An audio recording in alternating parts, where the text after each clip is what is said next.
মই মুখ্যমন্ত্ৰী হম প্ৰধানমন্ত্ৰীও হম তেতিয়া তোৰ মাৰ বাপেৰে দেখাবনে দম উৰাজাহাজো লম হেলিকপ্টাৰো লম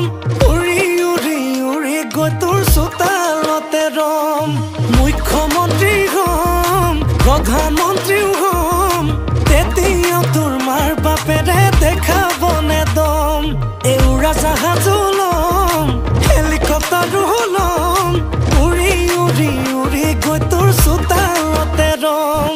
ভাবি ভাবি মৰিছো সপোন দেখি হাঁহিছো ভাবিলেনো কি হব এতিয়াহে বুজিছো বাটে ঘাটে সকলোৱে বেৰি বেৰি সোধে কাৰে লগত আজিকালি মিলা প্ৰীতি চলে মই কি কৰোৱে এতিয়া ভালেই লাগিল যে যেতিয়া ভালেই